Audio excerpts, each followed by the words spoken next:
Halo sahabat dos, kembali lagi di acara yang kalian tunggu-tunggu, yaitu ngos-ngosan. Nah sebelumnya, ngos-ngosan kan kita syuting di Cideng. Nah kali ini kita syuting di studio, yaitu Alpha Studio. Penasaran kan dengan fotografer siapa yang ada di hari ini? Yuk langsung kita cek aja.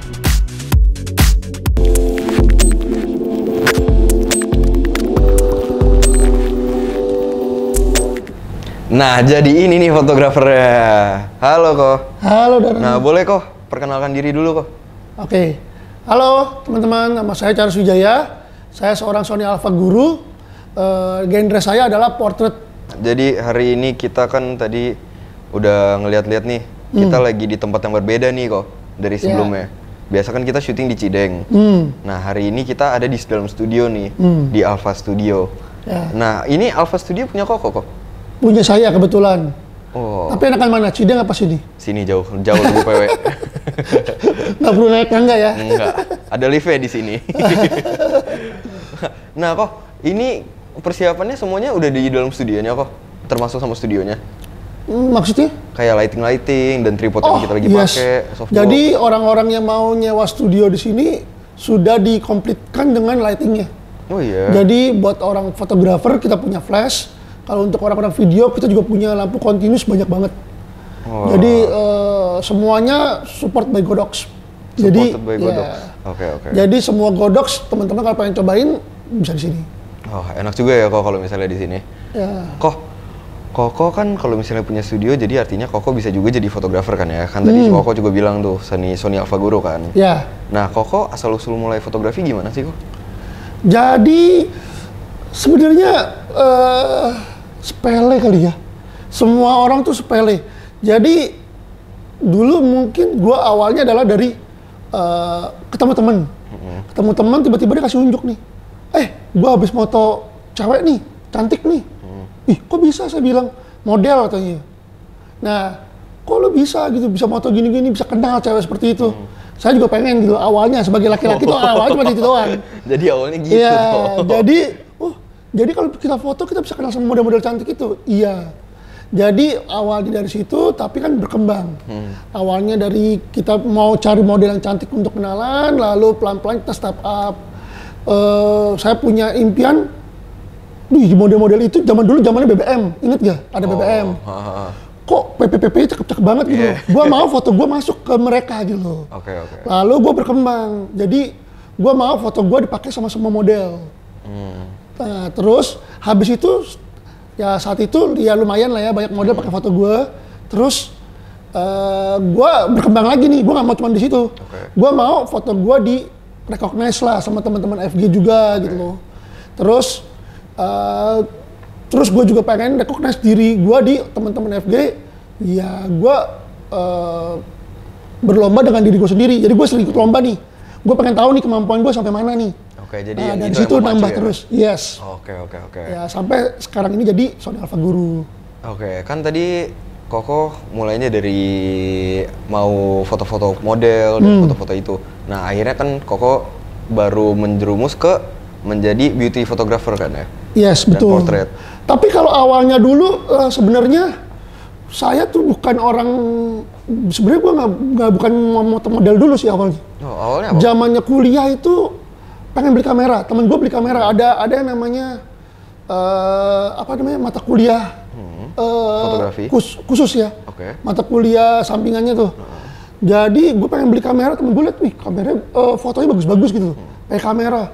Tapi saat itu kan mahal kamera, bagi kita anak kuliah 4 juta, 3 juta, 4 juta itu bagi kita mahal gitu. Jadi dipendam dulu gitu. Sebab kalau gue lihat tuh, wih keren ya, landscape itu bagus ya moto-motonya mereka ya. Nah itu awalnya tertarik, tapi karena belum ada budget ya sudah.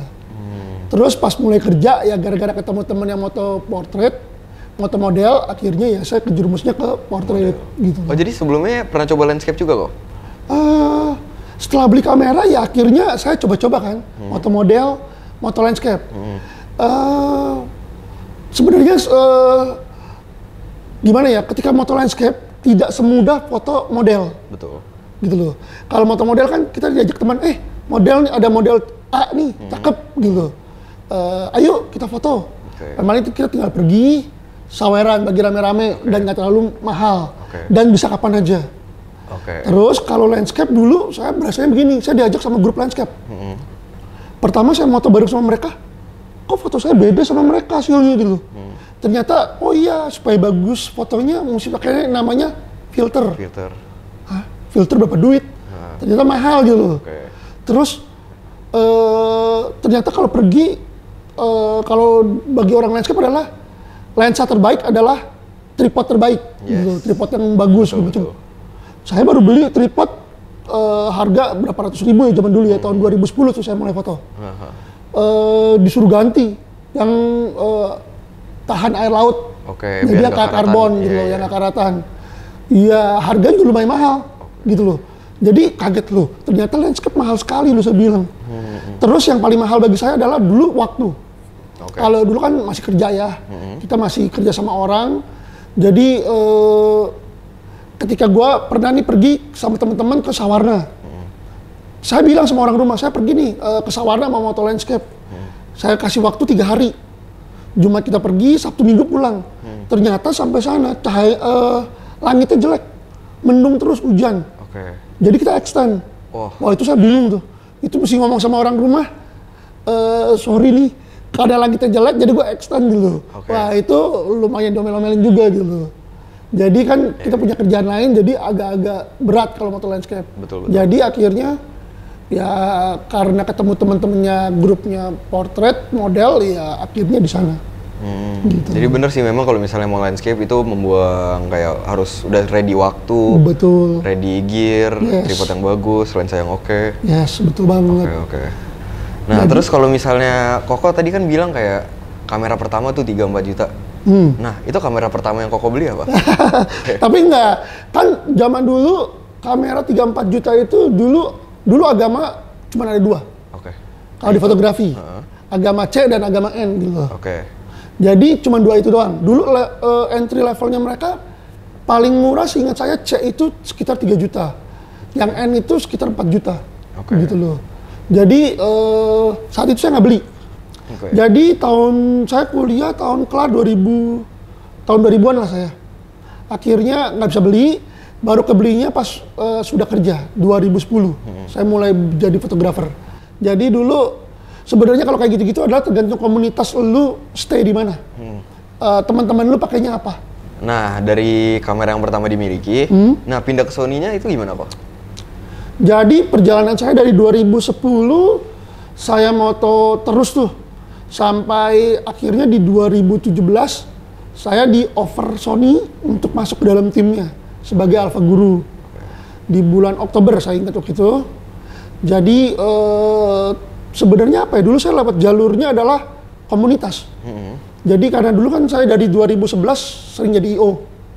Sering jadi IO, terus yang sering ikut event gue banyak lah ya. 2011 saya pernah ngi-IO-in, pertama kali acara gue itu 60 orang.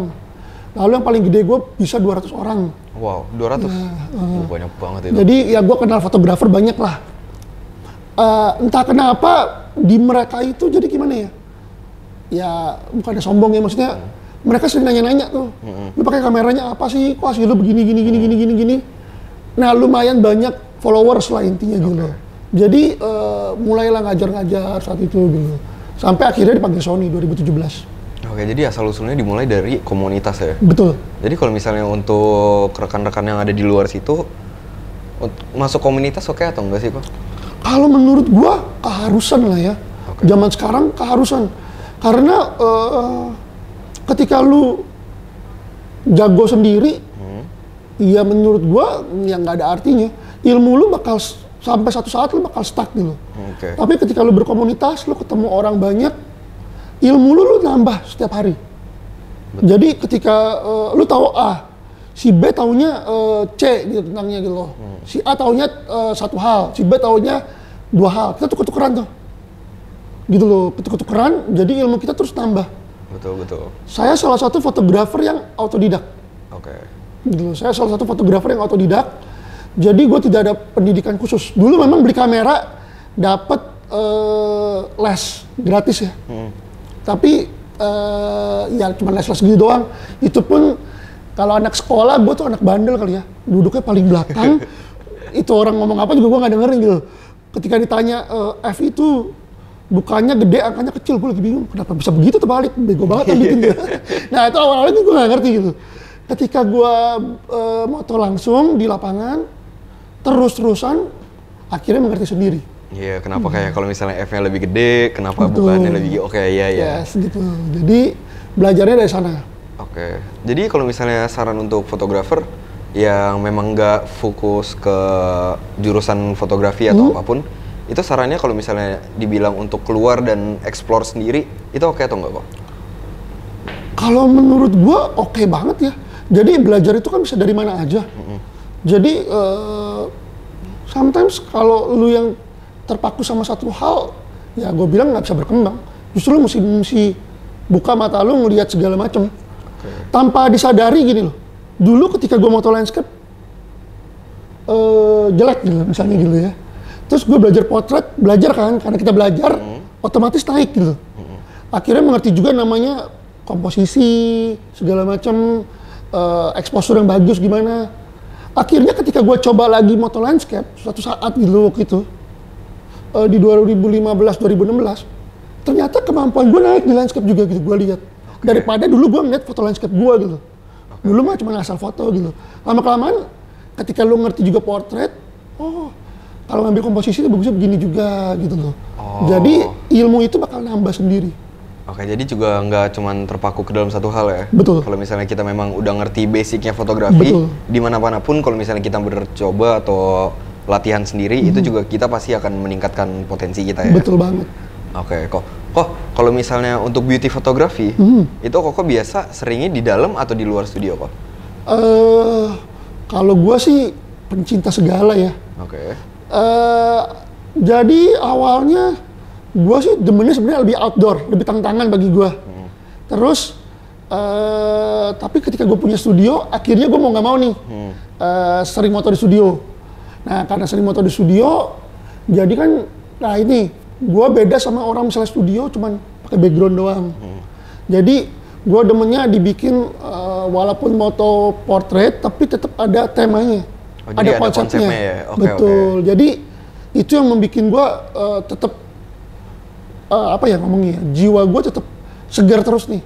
Oh hari ini gue konsepnya oke nih kayak begini nih, mungkin lu lihat orang ada kasur, ada apa, konsep-konsep kasual, santai. Nanti gue dekor lagi, kemarin Chinese gue dekor lagi gitu loh. Nanti pas lagi Halloween gue dekor lagi, ganti-ganti gitu loh. Jadi untuk kreativitas itu juga nggak terbatas di satu hal. Betul banget. Jadi kalau misalnya kita memang ada konsep-konsep, ada hal yang terpikir, bisa direalisasiin gitu. Di konsepnya kayak beauty fotografi yang mau kita ambil itu gimana sih? Betul banget. Nah oke. Kok kalau misalnya di dalam studio itu kan nggak pasti ya cahayanya selalu bagus atau apa. Makanya kita menggunakan kayak external lighting ya gini ya. Yes. Nah kalau misalnya external lighting, Koko memilih untuk memakai Godox. Betul. Nah itu kenapa kok? Ya, jadi kalau kita sebutnya adalah artificial light. Oh, artificial light. Kalau natural light kita bilangnya available kayak gitu, natural light dari matahari. Tapi kalau di studio kita kenal sekarang namanya artificial light atau cahaya buatan. Saat ini yang terkenal ada dua, flash ataupun continuous. Gitu loh. Kalau continuous biasanya dipakai sama videographer. Jadi lu orang melihat langsung cahayanya di kamera. Tanpa, kalau flash kan dulu ngeblank dulu nih, kayak gimana nih. Memang nyalain modeling lamp-nya dulu nih. Nah itu kadang-kadang kan kalau orang-orang baru bingung. Kalau zaman sekarang mungkin digampangkan dengan LED continuous. Dan kalau menurut saya brand yang sekarang ini, kalau teman-teman nyari lampu, menurut saya adalah selain lu bisa beli lampunya, lu juga mesti memikirkan after service-nya kalau menurut gue ya. Ketersediaan spare part apa enggak gitu-gitu. Dan gue melihat Godox sih paling di Indonesia, terutama dipegang sama DOS. Jadi kalau gue ada rusak apa-apa paling enak gitu. Tinggal gue kasih tahu rusak gue apa, bisa betul gitu, nggak jadi sampah. Kalau dulu kan gue beli nih, oh beli barang murah gini, yang penting murah. Tiba-tiba rusak, jadi sampah. Lu beli harga berapa, 3 juta, 5 juta jadi sampah. Jadi kalau misalnya menurut Koko, kalau misalnya kayak untuk artificial lighting kayak gini, nggak cuma lampu yang bagus dan harus ada after service yang bagus juga ya? Betul. Nah, kalau misalnya ada yang rusak atau apapun, itu menggantinya juga gampang, nggak harus gede-gede lagi, nggak kayak harus beli yang baru lagi gitu ya? Betul banget. Oke. Nah, kok keuntungan selain yang after service itu dari Godox itu ada apa lagi, Pak? Kalau Godox sendiri menurut gue ya, ya ini pengalaman pribadi lah ya. Dulu kan kita coba-coba beberapa brand. Gue berasa dulu lampu-lampu yang gue pakai selain Godox itu apa ya namanya? Cahaya bisa berubah. Jadi tidak konsisten. Oke. Kalau gue ngeliat untuk Godox dengan harga seperti itu, menurut gue worth it banget. Karena masalah konsisten lampu, masalah durable-nya dia, tahan banting segala macem. Saya jatuh berapa kali pun masih tetap kuat gitu. Dan sekarang paling enak baterainya ya. Dia sudah memikirkan baterai yang bagus. Jadi even kalau kita pakai yang portable seperti AD kelasnya itu, baterainya tahan lama. Oke. Bisa sampai 400-500 shoot gitu. 400 sampai 500 shoot? Yes. Wow. Jadi itu yang membuat, ngapain gue beli baterai banyak-banyak gitu loh. Pakai Godox udah lumayan gitu. Kalau gue bilang malah sekarang sudah tidak perlu diragukan ya. Karena dia jadi, dulunya mungkin waktu saya pertama kali saya di Godox tahun 2017, berarti berapa tuh?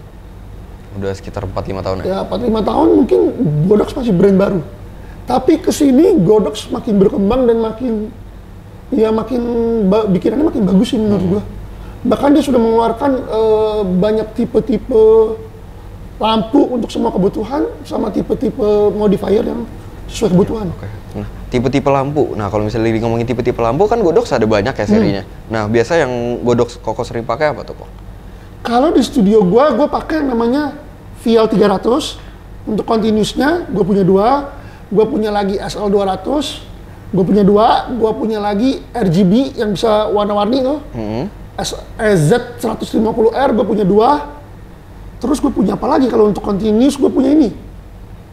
Stick lu tuh, TL30. TL30 sama bulunya ya? Gue punya di sini. Okay. Karena kebutuhan studio lumayan banyak ya untuk lampu ya. Jadi ya gue manjain customer gue juga sih gitu. Okay. Jadi lu di studio gue lu bisa pakai banyak lampu nih. Kadang-kadang di studio lain cuma dikasih 2, 3 gitu loh. Jadi gue mau bikin mereka nyaman. Okay. Kalau untuk flashnya gue siapin di mereka ada, gue pakai di sini DP 800. Okay. Ada 3 buah. Gue ada juga ada 600, ada 400, ada 300, ada 200. Jadi banyak banget sih dia ini. Banyak banget. Lu mau bikin apa aja bisa gitu intinya. Oke kok. Nah tadi kan kita lagi ngomongin untuk memanjakan klien ya. Nah biasa kalau misalnya ada klien yang mau hire Koko sebagai fotografer, itu foto-fotonya apa aja sih kok? Beragam sih ya. Kalau saya kan karena orang lihatnya portofolio saya di IG adalah portrait.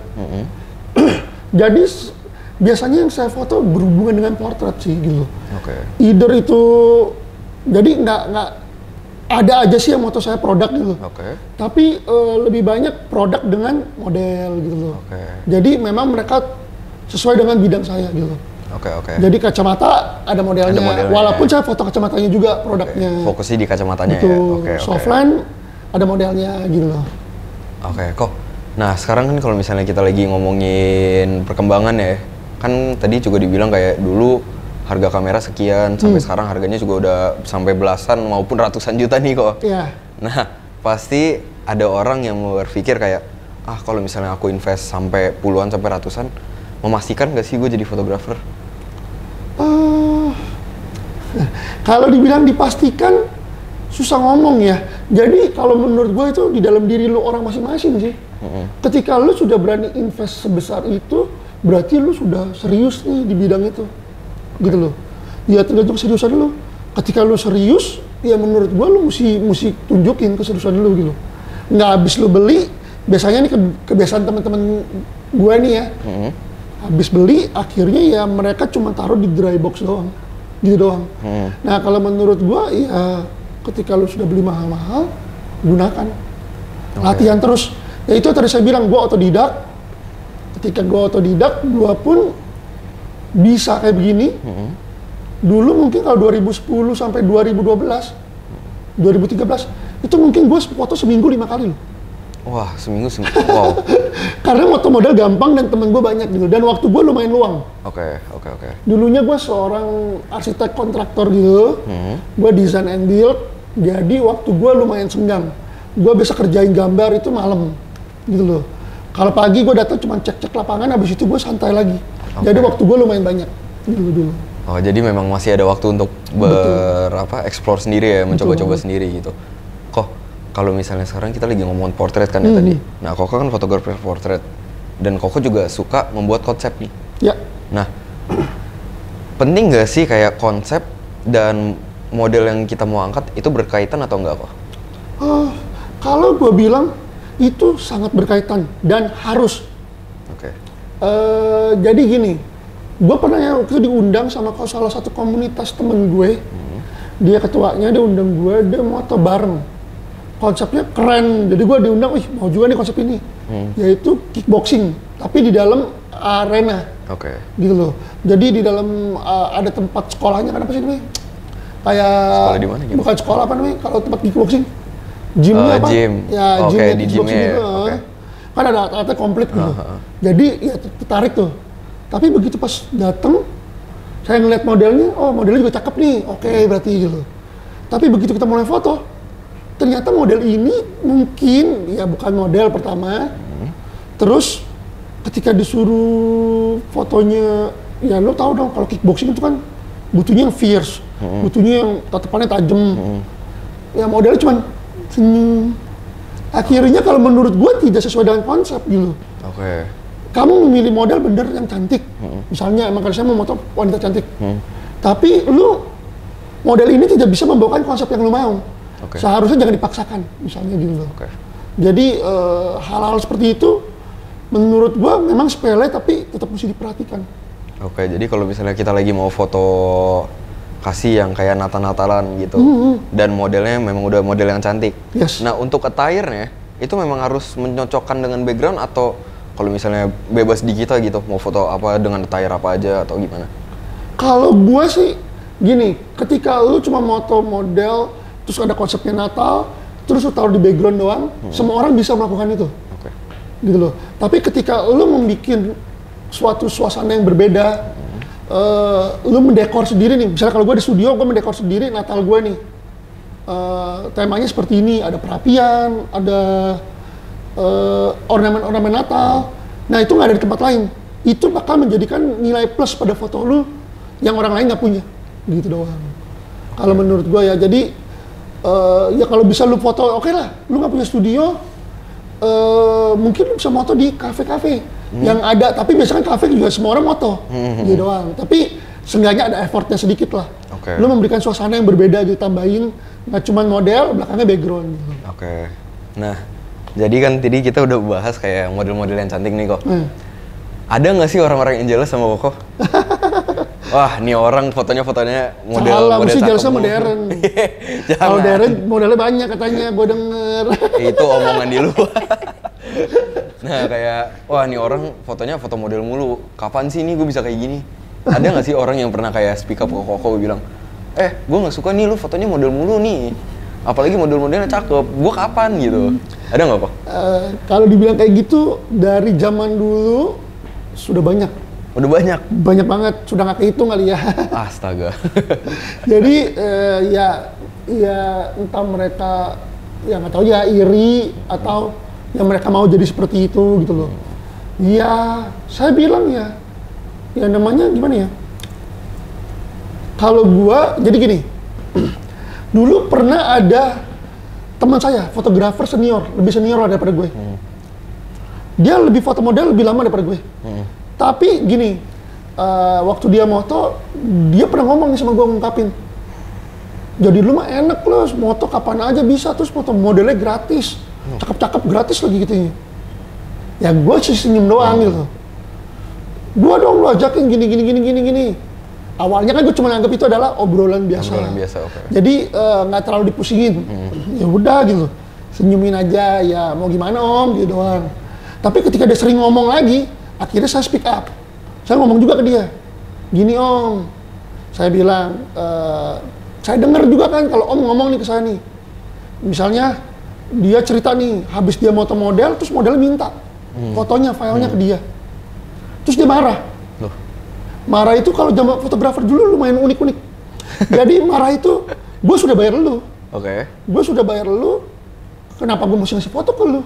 Lu kalau lu mau ngambil foto dari gue, lu bayar gue, kata gue. Oke.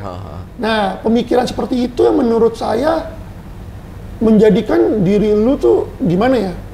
Ya mungkin nggak ada salahnya juga dengan ngomong seperti itu gitu. Gue udah bayar lu, ngapain gue mesti ngasih foto ke lu? Betul. Tapi kalau menurut gue pribadi, lu tidak, akhirnya gimana ya? Tidak memacu diri lu untuk berbuat lebih. Jadi misalnya kayak gue nih, moto model, walaupun zaman dulu gue bayar, misalnya kan awal-awal gini, model sama fotografer tuh ada stepnya. Kalau fotografer lebih tinggi, berarti model bayar fotografer gitu, nyari atau tukeran. Nah, atau modelnya lebih tinggi, tingkatannya udah lebih lama, senior daripada fotografernya, kita bayar model, gitu prinsipnya. Nah, supaya bisa sama ya, berarti lu seimbang gitu. Jadi lu bisa tukeran atau collab. Nah, pemikiran-pemikiran yang kayak tadi bilang, ngapain gue mesti ngasih? Biasanya kalau fotografer lama tuh gini, mereka habis moto, nggak pedenya ngedit. Kadang-kadang kan kalau model maunya tetap jadi cantik gitu. Ya mungkin model, mungkin bukannya model juga yang difoto, tangannya minta kecil, perutnya dikecilin dikit, pahanya dikecilin dikit. Nah, ketika lu tidak mau belajar di situ juga, ya model kan nggak mau pakai foto lu gitu loh. Terus model lu juga ketika diajak ya taunya dibayar. Jadi model juga nggak bakal mau diajakin moto collab sama lu, gitu, karena pemikiran lu seperti itu gitu. Nah, akhirnya gue ngomongin tuh ke dia, akhirnya dia diem, oh iya dia bisa terima gitu loh. Ya karena pemikirannya Om berpikir, gue udah bayar, gue nggak perlu berusaha lagi, udah kelar moto udah sini kan, gitu loh. Jadi kalau misalnya kayak gitu, ada segi marketingnya juga ya kok? Ada banget. Jadi kalau misalnya itu kita bayar model dan modelnya minta foto, ada chance buat kita kasih dan ada chance untuk enggak kan ya? Nah kalau misalnya kita kasih, ada plus minusnya nih. Untuk plus minusnya kayak kalau misalnya model yang ngepost, exposure juga buat kita. Betul banget. Nah itu yang mesti dipikirkan semestinya. Jadi pemikirannya mungkin berbeda dia sama saya gitu. Jadi kalau saya berpikir, justru ya model ini adalah jalan gua untuk gua expose diri gua nih. Model ini yang tadi gua bilang tuh, foto gue dipakai di PP-nya. Model itu kan abis itu ngomong ke temen-temennya. Pasti ada nanya kan, siapa yang fotoin lu? Charles. Jadi akhirnya dulu, zaman dulu ya lumayan lah ketemu model, terus mereka udah pernah kenal gitu. Walaupun gue belum pernah ketemu gitu. Oh gue tahu lu yang moto sini, lu moto sini. Jadi karya itu yang berbicara ya? Betul banget. Nah, jadi kan sekarang gini nih kok. Tadi kan ada kayak kalau misalnya modelnya setara di sini, kalau fotografer di sini, imbang ya, jatuhnya bisa timbal balik. Nah kan sekarang Koko udah di sini nih. Nah, yang biasa Koko foto model itu dicari atau Koko yang nyari? Kalau saya masih dicari dan mencari juga. Jadi selain gua moto tuh biasanya sesuai dengan karakter tadi gua bilang konsep. Gua nggak sembarangan nih. Gua mau konsepnya ala-ala street. Tapi model yang gua foto beauty, punya bajunya cuma punya baju beauty yang ala-ala Korea. Nah, mungkin gua nggak cocok. Gue bakal tetap mencari model. Ketika gue butuh untuk portofolio gue bakal bayar. Gue bakal bayar untuk supaya dapat foto gue bagus, gitu loh. Cuman kan memang sekarang ini gue lumayan kenal model. Jadi lumayan banyak channel sih. Gue kadang-kadang cuma ke DM Instagram, rata-rata sih oke lah ya, respon mereka oke gitu loh. Mereka ngeliat Instagram gue ya gampang lah. Nah kalau misalnya tadi kan kayak permintaan model, kadang ada yang kayak mau tangannya dikurusin, mukanya dipercantik atau apa gitu. Selain itu berdua dan obviously pasti selain warna ya, apalagi sih kok yang harus diedit kalau misalnya kayak gitu? Kalau zaman dulu gue tuh ekstrim edit, gue merombak model menjadi cantik banget. Tapi kalau zaman sekarang sih gue lebih yang natural aja ya. Tapi gue biasanya tetap nih, patokan gue adalah melihat Instagramnya. Kalau dia merobak mukanya banyak, kalau dia sering pakai beauty plus, terus dia merobaknya banyak, gue bakal ngikutin gaya dia. Jadi yang tadi gue bilang sama yang tadi gue cerita tentang temen gue itu, gue jadi menjadikan model gue ini baik gue bayar atau nggak bayar, sebagai klien gue. Oke. Jadi model ini puas gak sama hasil gue gitu. Jadi gue mesti tahu nih selera dia apa. Jadi gue liat IG-nya, oh dia kalau dia sering demennya kurus nih, dia demen mukanya agak tirus, kakinya dipanjang-panjangin, ya gue bakal bikin foto sesuai selera dia. Oke, jadi ngikutin kayak kemauan si klien itu ya kok? Ya, itu namanya kita belajar, kan nanti ujung-ujungnya ketika lu sudah bertahap naik, kan ujung-ujungnya juga lu kan pengen kasih unjuk bahwa ya pengen menghasilkan duit juga lah istilahnya gitu. Ya caranya adalah ya lu ngikutin kata klien. Oke. Nah ini latihan kita gitu. Ah, ini kok ada pertanyaan nih dari IG. Ada dari Lima Priyono. Ya. Nah, apakah dalam foto ada keterkaitan antara model dengan background? Oh tadi kita sudah jawab ya. Nah, coba kok. Kalau misalnya secara ringkas apa gimana? Kalau saya bilang pasti. Jadi apa yang lu foto nggak mungkin dong lu pakai baju kimono Jepang-Jepang gitu. Terus lu fotonya mungkin di sebenarnya cocok aja sih ya. Zaman sekarang mungkin motonya di pantai lah misalnya gitu loh. Mungkin cocok-cocok aja tapi tidak kesinambungan. Tapi ketika lu pakai kimono, lu moto di belakangnya ada rumah Jepang. Itu bakal lebih masuk ke timnya gitu ya. Oke. Jadi seperti itu. Ada lagi nih kok dari Kak Sahin. Izin bertanya Om Charles. Om Charles loh. Masih muda. Kalau boleh tahu apa motivasi atau spirit Om sehingga bisa terpacu untuk mengeksplorasi kreativitas di dunia beauty portrait? Oke. Jadi yang tadi saya cerita pertama bahwa saya moto awalnya mau landscape tapi kan susah. Begitu saya terjun ke potret, jadi teman-teman gini, menurut gua potret itu adalah jalan tercepat lu nyari duit di dunia foto. Percaya gak? Dulu ketika saya beli kamera 6 bulan kemudian kan saya cuma moto-moto model gitu-gitu ikut teman. Bagi saya foto saya belum bagus. Tapi belum tentu. Saudara lu yang lihat IG lu, lihat sosmed lu, kok udah pinter foto ya? Fotoin anak saya dong, ulang tahun. Ya sama saudara, gitu loh. Sama saudara dikasih berapa aja kita terima. Betul, gitu loh. Tapi gue berasa, oh dunia portrait itu adalah dunia yang ya dia tidak memandang lu. Lu baru mulai, selama karya lu disukain sama orang, lu bisa dibayar. Oke. Beda dengan landscape yang lu udah moto bagus-bagus, siapa yang mau ngambil nih gitu loh. Misalnya mau ngambil Nat Geo misalnya gitu loh. Tapi kan di atas lu banyak yang lebih jago untuk diposting sama dia. Nggak mungkin lu orang baru untuk diterima duit gitu. Oke. Jadi itu yang memacu gue, spirit gue untuk terus berkarya di dunia portrait. Karena menurut gue duitnya lebih cepat dapat untuk orang yang baru belajar gitu. Oke kok. Untuk penutup nih, aku minta 5 tips untuk fotografer yang baru mulai. 5 tips untuk fotografer yang baru mulai? Nah, yang mau menjerumus ke beauty portrait ya. Oke. Jadi buat teman-teman yang baru belajar dunia terutama portrait, nomor 1 senjata lu yang paling bagus adalah gear masing-masing. Itu nomor 1. Jadi pede sama gear lu. Jadi jangan mikir punya dia mahal pasti fotonya lebih bagus. Nggak seperti itu bekerjanya dunia fotografi. Semakin lu terbatas sama gear lu, semakin lu kreatif biasanya. Saya bakal juga kalah kreatif dengan orang-orang baru istilahnya seperti itu. Terus kedua, lu orang banyak-banyak bergaul yang tadi gue bilang. Banyak bergaul itu dalam arti komunitas. Nggak harus komunitas gede, tapi kecil aja, berempat, berlima yang sepemikiran sama lu, otaknya sama. Oh, gue mau bikin ini yuk, kita cobain yuk. Kali ini temanya hujan-hujanan.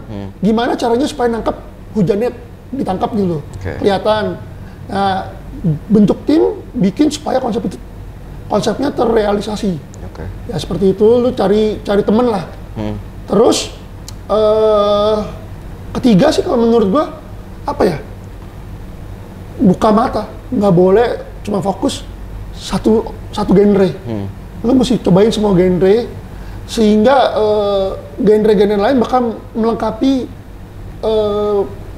genre lu nih, misalnya lu di portrait. Jadi kayak mungkin teman-teman tahu Axio, mungkin fotonya wedding. Tapi kalau menurut saya orang itu jago landscape semua. Kadang kan sering lihat kalau foto Axio kecil orangnya landscape-nya gede gitu. Ya kalau nggak jago landscape nggak mungkin gitu. Oke. Jadi seperti itu, lu mesti Dilatih ya matanya dilatih gitu. lah ya, istilahnya seperti itu. Terus keempat mungkin lebih ke arah it's okay. Ketika lu baru, lu belum kreatif.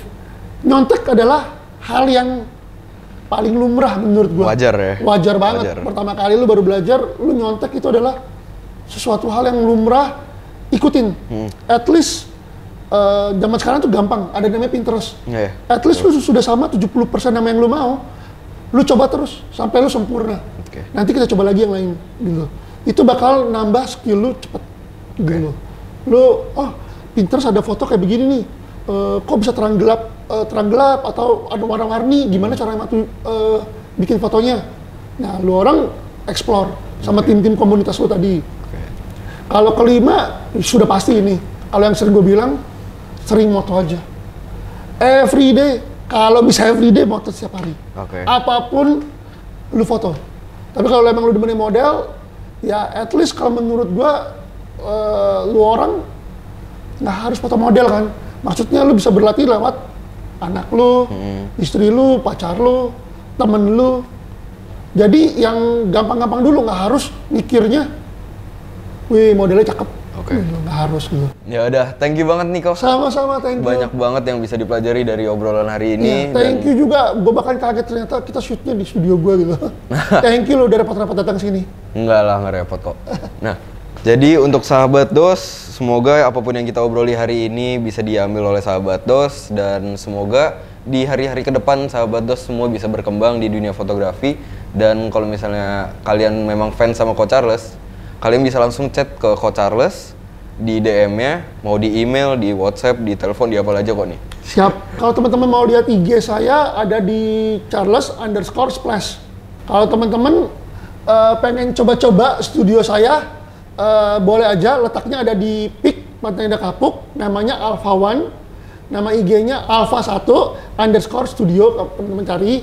Sekarang lagi ada promo juga, kita biasanya per sesi itu 3 jam, 3 jam biasanya 7,5, sekarang lagi promo 30% menjadi 525. Terus teman-teman kalau sudah mau datang, kabari aja, booking aja lewat DM Instagram, terus cobain studionya dengan macam-macam lighting.